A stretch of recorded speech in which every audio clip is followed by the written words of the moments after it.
નમસ્કાર દર્શક મિત્રો, હું નીલમ સોલંકી વિશ્વાસ 24 ગુજરાતી ન્યૂઝમાં આપનું હાર્દિક સ્વાગત કરું છું। હવે નિહાળો આજના મુખ્ય સમાચાર। પાલનપુર નગરપાલિકા એટલે ગંદકીનું સામ્રાજ્ય।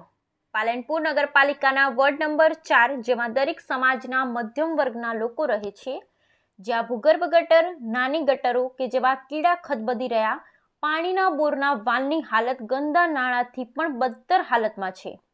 લોકો કોલેરા, ઝાડા, ઉલટીની બીમારીથી પીડાઈ રહ્યા છે। આ વિસ્તારના કોર્પોરેટરો નરી આંખે તેમના મતદારોની તકલીફોનું ખેલ ખેલી રહ્યા છે। તો હવે આ વિસ્તારના મતદારોની મદદે ઉપરવાળા સિવાય કોઈ આવે તેવું લાગતું નથી અને નગરપાલિકાના સત્તાધીશોને તો એવું લાગે છે કે વોર્ડ નંબર 4 પાલનપુર નગરપાલિકા હદ વિસ્તારમાં આવતો જ નથી।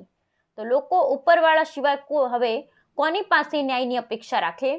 અને કોંગ્રેસ પક્ષના આગેવાનો પણ એમના કોર્પોરેટરોને લઈ મંત્રમુગ્ધ બની આ તમાશો જોઈ રહ્યા છે। પણ હવે કોંગ્રેસ પક્ષના નવનિયુક્ત સાંસદ આ બાબતે જાગૃતતા દાખવે અને વોર્ડ નંબર 4ના મતદારોએ સ્વયંભૂ તેમને ખોબલે ખોબલે વોટ આપ્યા છે તેનો ઋણ આ વોર્ડના લોકોને નરકાગાર બનેલ ગંદકીમાંથી મુક્તિ આપીને તે ચૂકવે તેવી વોર્ડ નંબર 4ના લોકો અપેક્ષા કરી રહ્યા છે। બ્યુરો રિપોર્ટ તૌફિક સિંધીની સાથે પાલનપુર, બનાસકાંઠા।